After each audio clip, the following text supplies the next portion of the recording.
Down slightly.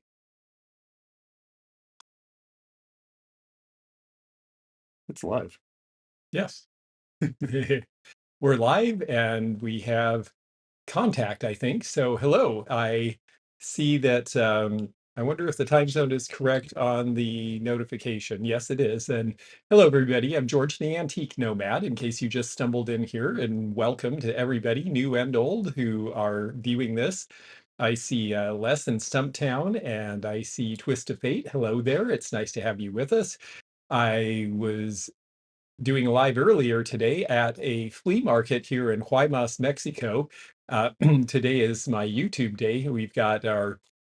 We'll have our level 3 live chat later, and we'll also have our regular Wednesday premiere for everybody on the main channel coming. And so we wanted to do this partly just to show you that we actually found vintage things here, and also because we wanted to test it out and make sure that this was going to work. So if you're able to see everything, let us know. If there's anything as far as the um, video quality or sound quality that we need to try to work on, let us know that as well.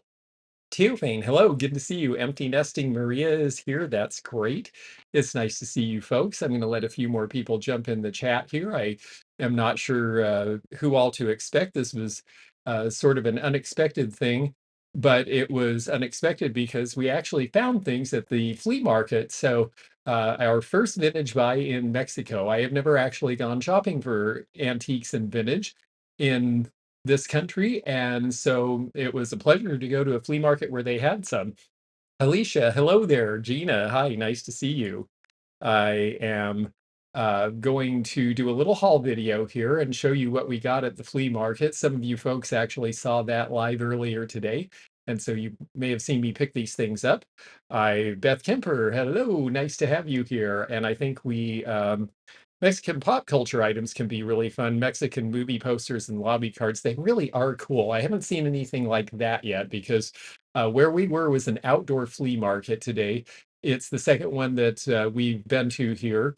The first one didn't really turn up anything, but there was one dealer in common, and she had a couple of things today. So we'll take a look at that. I think, first of all, I'm going to do a real quick tutorial. Actually, this is kind of for my benefit, but this is what Mexican money looks like these days. So 1 peso, which is right here, is the equivalent of a nickel in the United States. And so that's what we start with. They have a 2 peso, which is the equivalent of a dime. I don't have one of those with me because I spent them all today. 5 pesos is going to be roughly a quarter. And then this is 10 pesos here, and the 10 peso is approximately 50 cents. And they're sized very similar to ours. So this is easy because the exchange rates work that way. Deborah Janet, hi there. Yes, having a fun day. And yes, Teofane, it does look like the toonie because it's bimetal with the brass and then the other metal in there. So it's right now the peso is about 20 to the dollar. And so that makes it pretty easy. And then from there you get into your bills. This is a 20 peso. This is the equivalent of $1 American. There's a couple of different varieties of these. If you ever are traveling in Mexico or any foreign country and you bring back currency, if you want your bank to take it, it's got to be in the United States. They only will take the most current one. So I will be trying to spend this one before I get back. And if I have any left over, well, I'll make it this.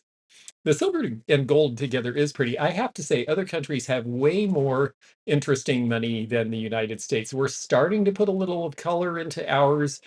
I think it's great because it makes it really easy to tell apart what you have in the denominations really quickly. They say that so many people in the world rely on the greenback dollar for currency that they don't want to change it because if it's not green, people will think it's not as good, I guess. Francis H., yes. When we went to Mexico once, won't return. I didn't think I was coming back to Mexico either, Francis. I had a terrible experience in Cancun where I was shaken down for a bribe and swore I would never come back. But we picked this place because it's not a major tourist destination, and it is a very different experience when you get away from that. When you're not in a place where you're an obvious target and vulnerable, I have to say that people treat you very nicely so far. Tiger, hello there. And yes, the euro is kind of boring. They sort of look like clip art. So anyway, the 20 is the equivalent of $1. There is a 50. I spent my 50s. That's roughly, uh, well, somewhere in between. The 100 is roughly $5, and the 500 is roughly $25. So that's what we're working for. Oh, yes, you went to Tulum. Yes, unfortunately, I found that there were definitely people more willing to take advantage of travelers in that area. So I was not so impressed. So I'm happy to be here in Sonora, where everything seems to be very nice. Anyway, the reason I'm showing you the money is because I'm doing a haul video now, and I needed to figure out what I actually spent on these items. It was a flea market. It was flea market prices, and it was cheap. It was like a flea market should be. So that was really great. I'm gonna show oh, resort areas. Yes, they do like US dollars, Francis. That's definitely true.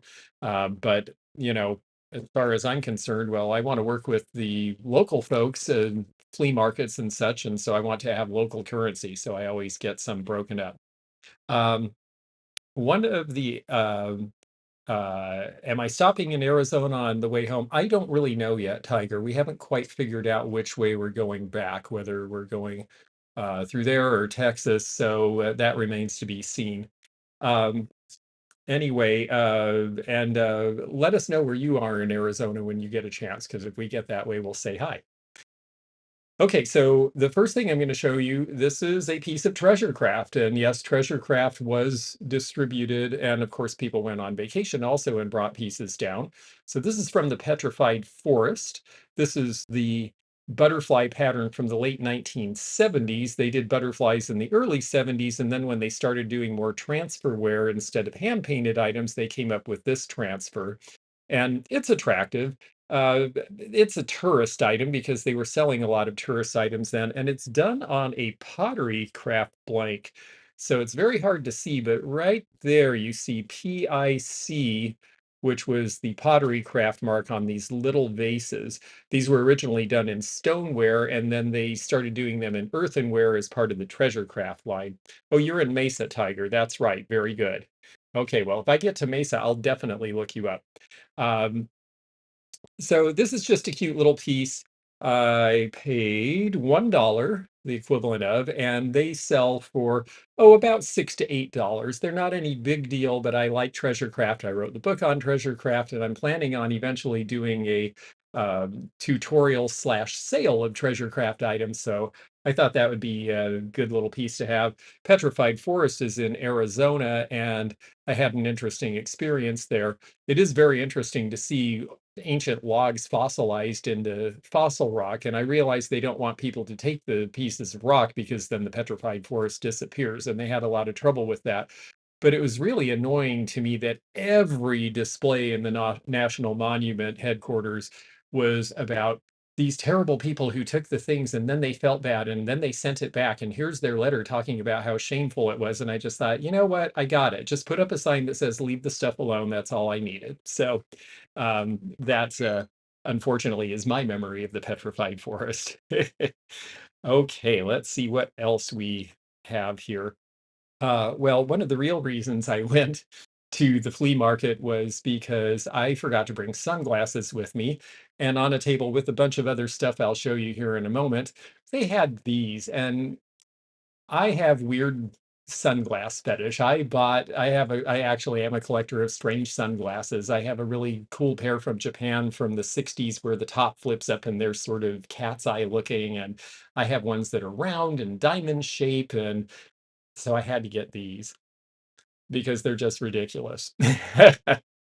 And they were $1. And that was, both of those things made me very happy. So yes, I will be sporting these around the beaches of Mexico for the next week or so. It's just very silly.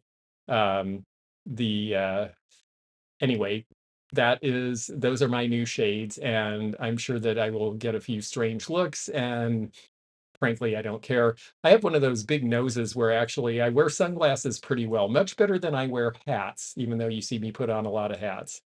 And yes, I'm lucky I don't require prescription. I need readers, but I don't need prescription sunglasses to drive or anything at this point. Reminds me of a robot. Yes, indeed. Actually, it is very robotic looking. So anyway, we'll have some fun with those. And it's actually very bright in here, so I might put them back on at some point. Yes. Zeno says I should put them on. Okay, well, I'll leave them on for a while, just for anyone coming into the chat so they can wonder how they stumbled into this strange thing. Um, all right, so now when we went to the first market a few days ago, we ran into a woman who was selling, and she was the only person that had anything really old. She had a copper luster pitcher that's 150 years old, and had it not had chips, I would have bought it. Well, she was at this flea market because apparently there's 3 markets in the area. The one coming up on Sunday apparently is where there are more antiques and vintage, so I'm looking forward to that. But she and her husband were there, and we had a wonderful conversation. He was very excited that they were going to be on YouTube and made me write down the name of the channel. And she had this in her booth.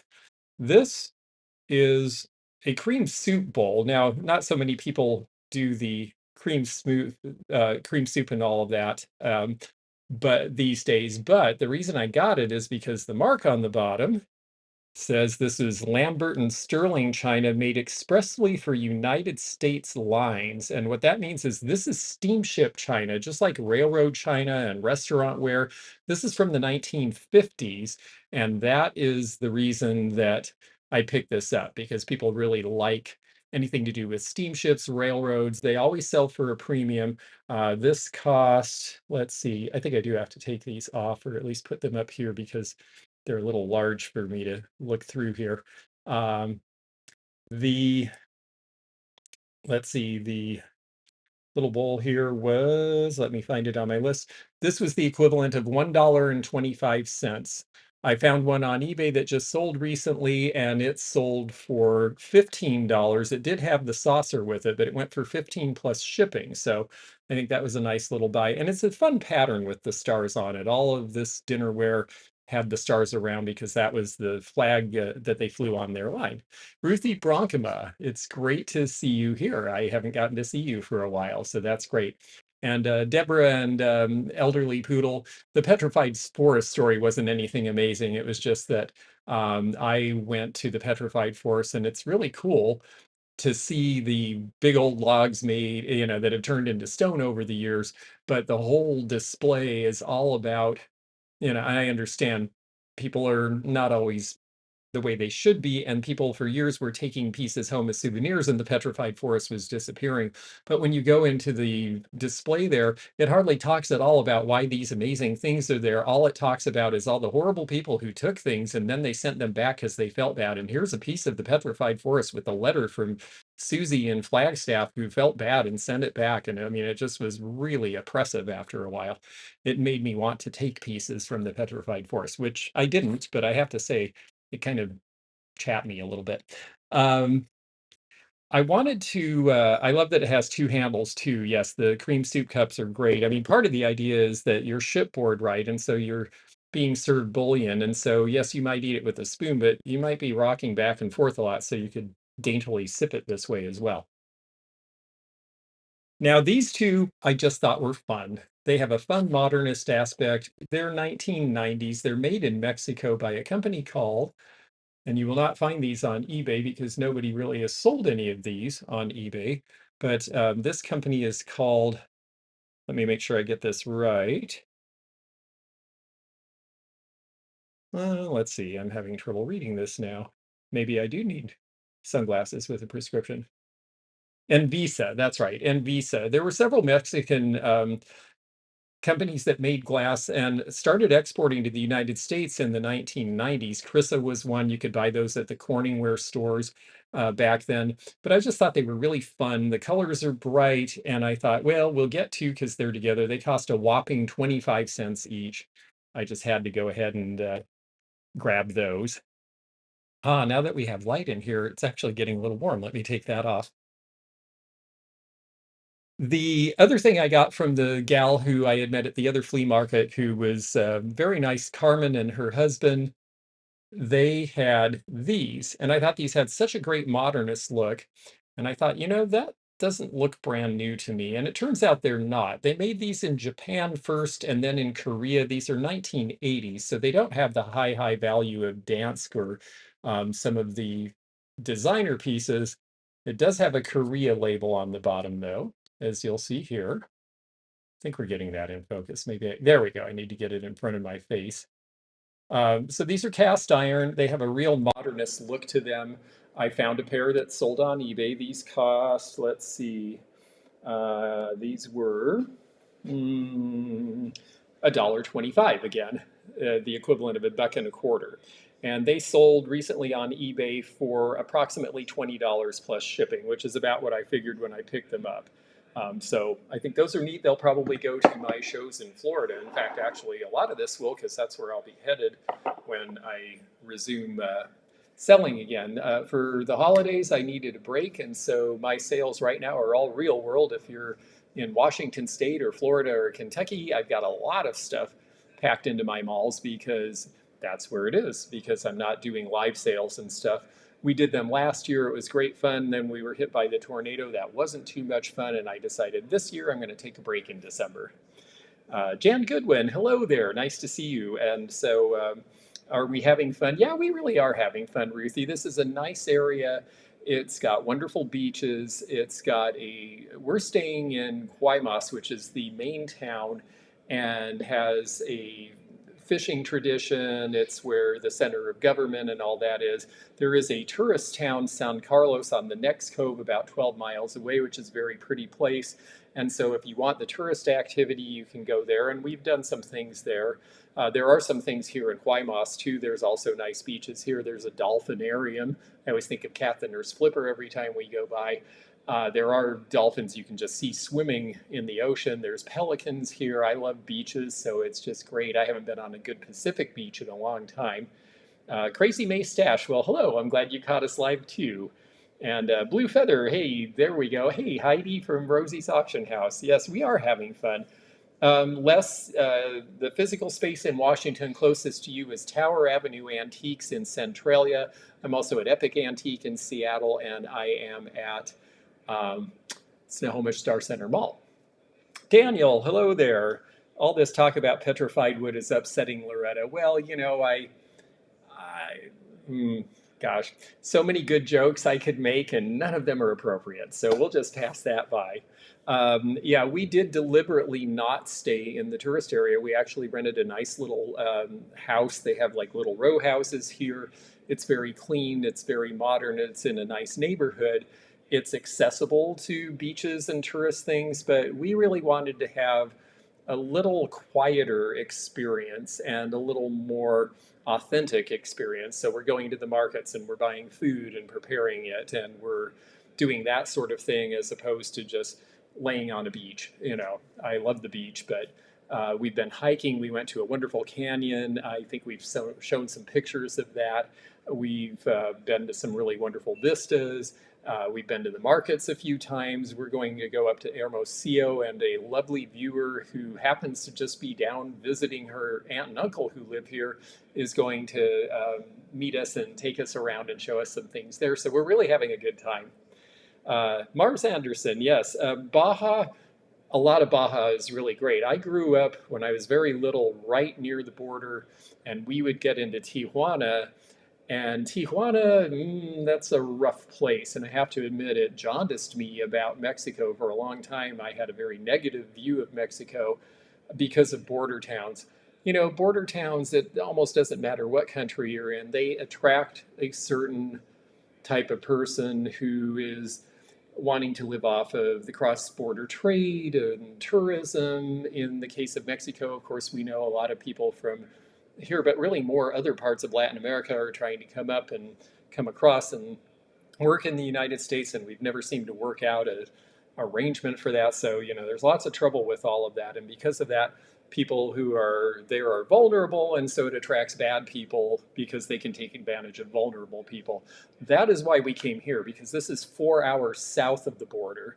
You can drive here in a day, in daylight, on a very good toll road, and then you're in this wonderful place, and it feels like being in a real place. So Did we record any of our side trips for a video? Haven't really recorded, just have taken some pictures. It is sort of a vacation, so I'm not going super video heavy.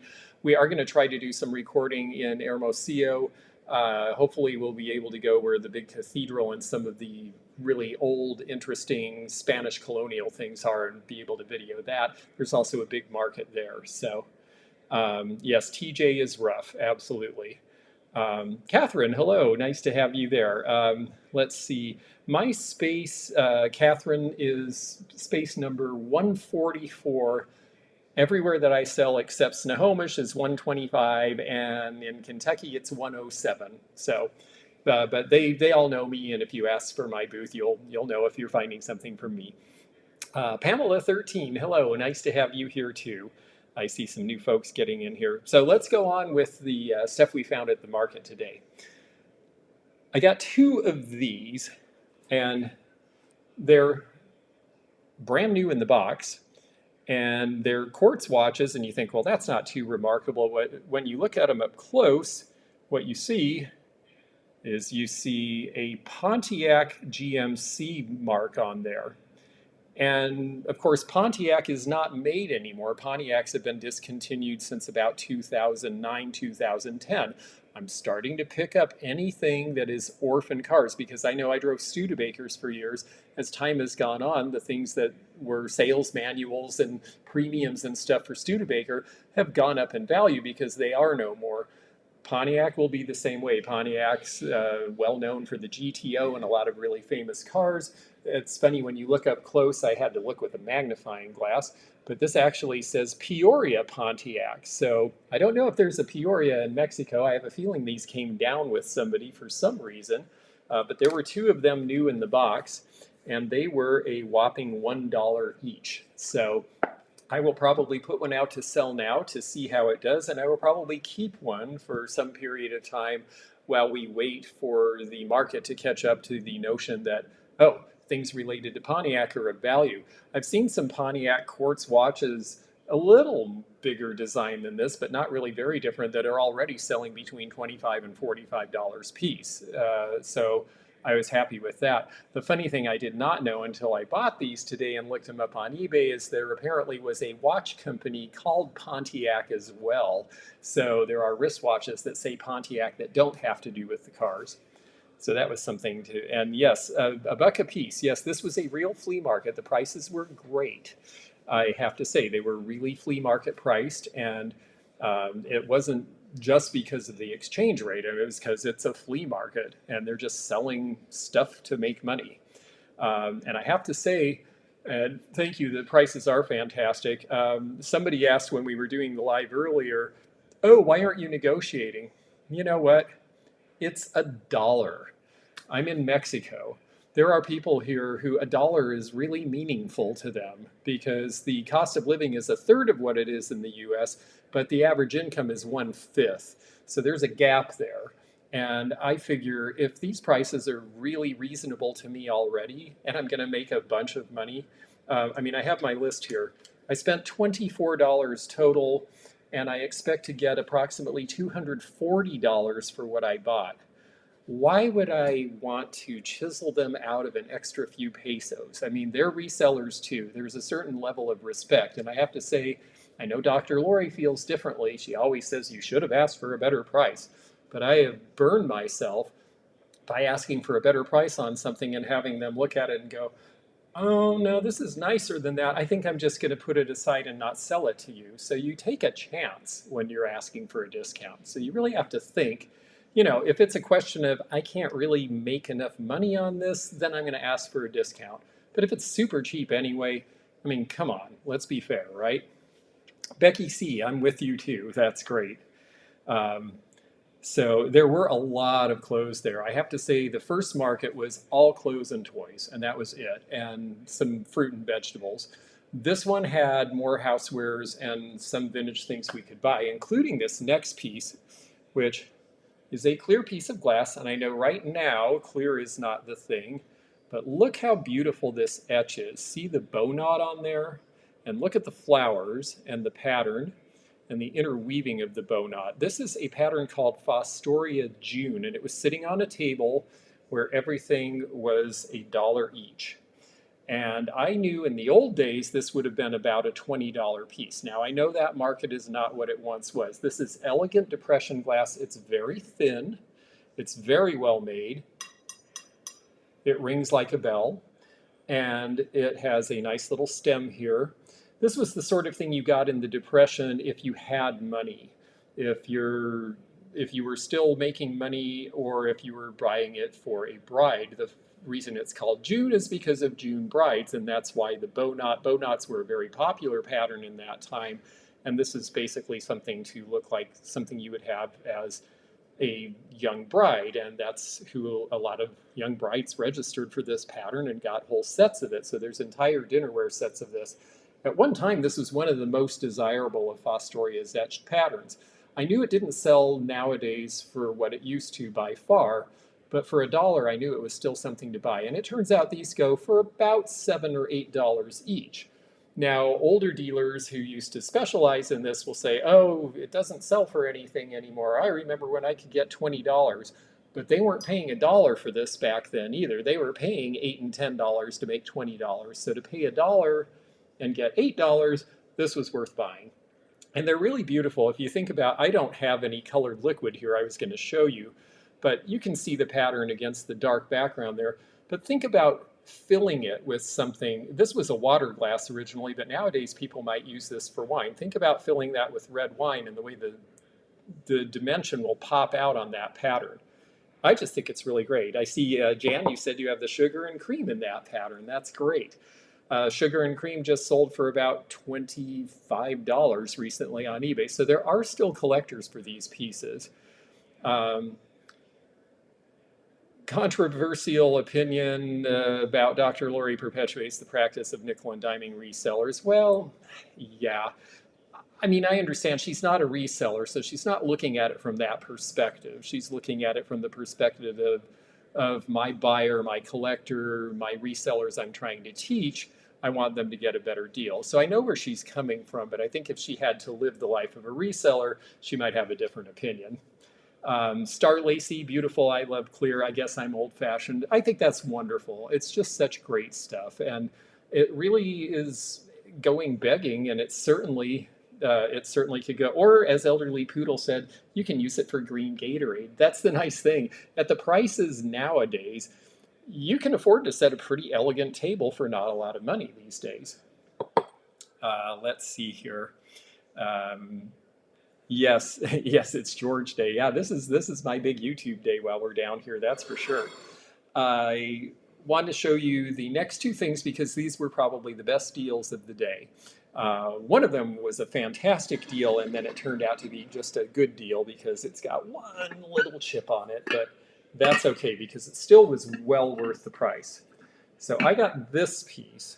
This was a big thing to haul around, but this is Quimper, Quimper.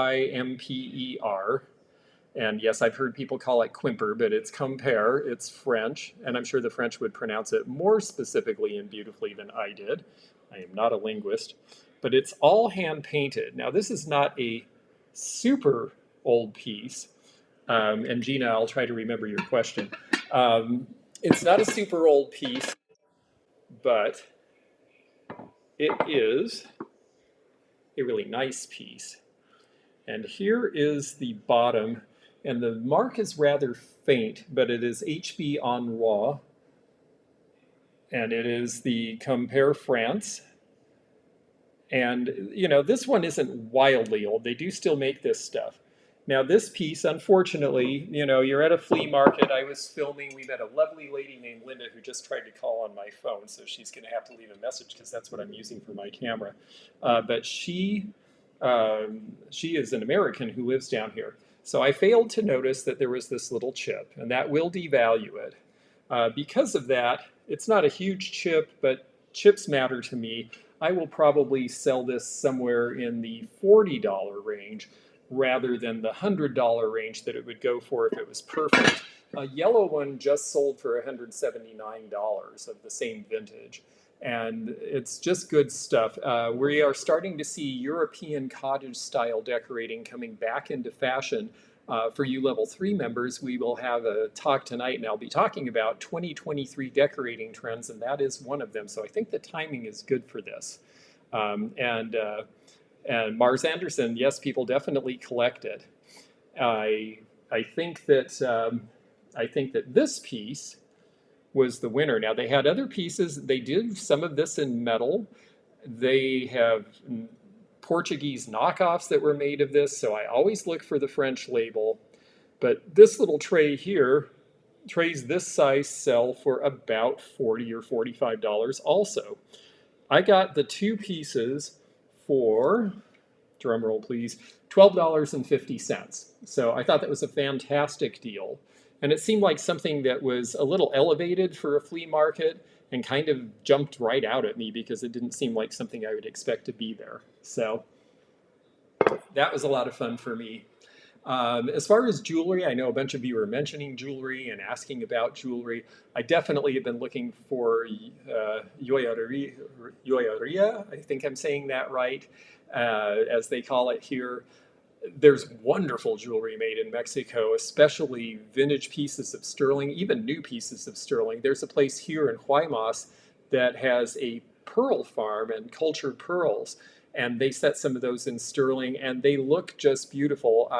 We tried to get there yesterday, and they were closed.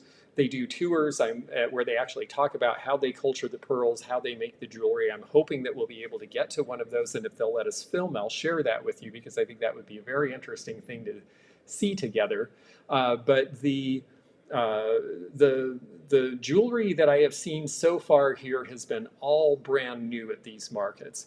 I have not yet figured out where to find vintage and antique jewelry. The silver areas where a lot of that is are up in the Taxco area, which is closer to Oaxaca in the middle of the country, and we're not going to get there on this trip. One of the reasons we came here is because this is part of the free trade zone. They make, Ford makes vehicles in Hermosillo, for example, and so they built a very nice new toll road that goes all the way down here.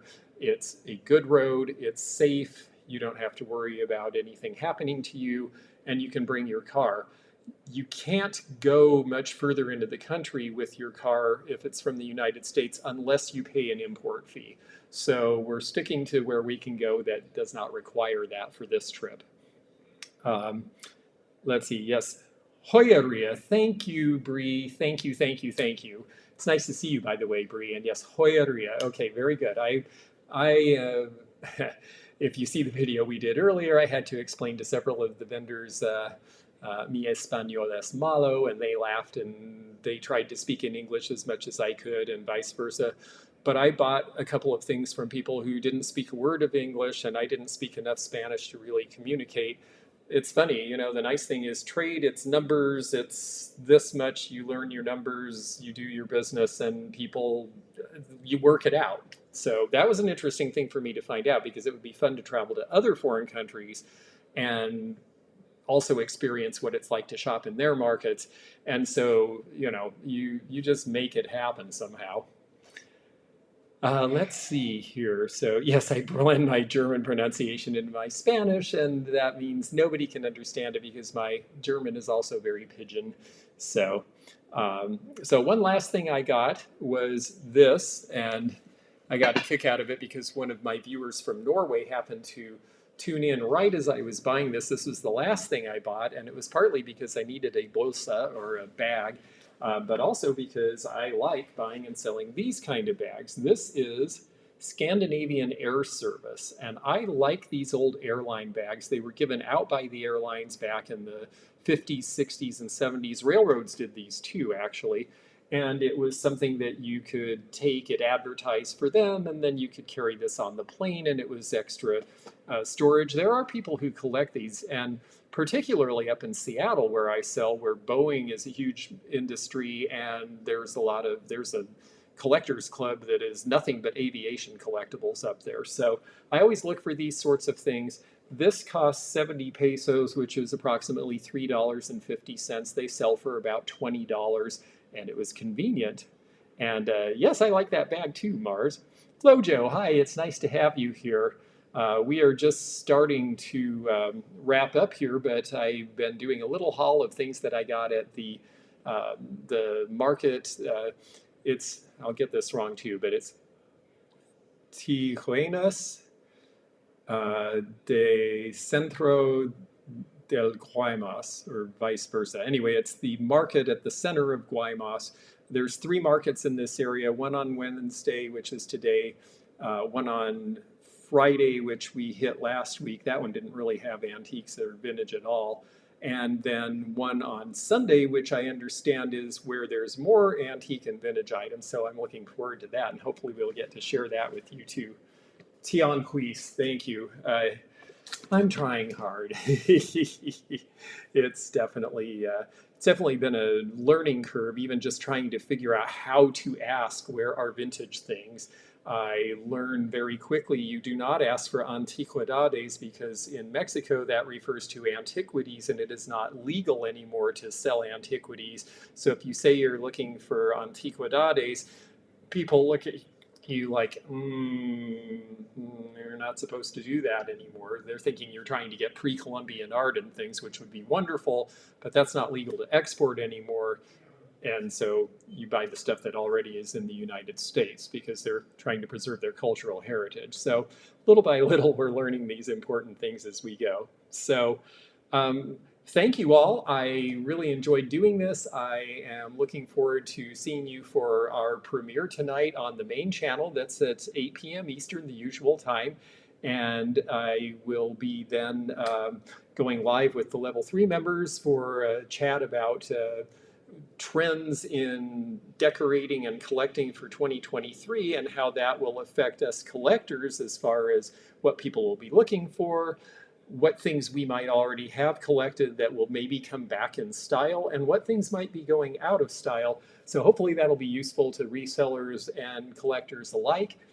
And I think we'll have some fun with that. If you're not a Level 3 member, you're welcome to click go to the main channel and click the membership link in the description. It can tell you about that if you decide that's something you're interested in. We'd be glad to see you there. So thanks so much. Yes, it is hard to believe 2023 is already around the corner. And it means that things from the 1920s, as of January 1st, everything made in 1923 or earlier is officially an antique. And that's a big change, because that means we're starting to get into an era where mainly, we had industrialization in the Victorian time, but then there was the reaction of arts and crafts where a lot of things were handmade. Now that we're getting into the 2020s, we're starting to look at an era where things that were industrial production, and especially in that crazy boom time of the 20s when a lot of new products came on the market, are going to be true antiques now. So that's a very interesting phenomenon. Thank you so much. Sorry, Tammy, Renee. We'll see you in the replay and maybe at our 8 o'clock premiere tonight. Joanne McGuire, thank you so much. Penny, thank you so much. Thank you, all of you. I hope I got to acknowledge most of you who were in the chat. Thanks for joining us. And with that, I'm going to sign off for now, but we'll see you again very soon this evening.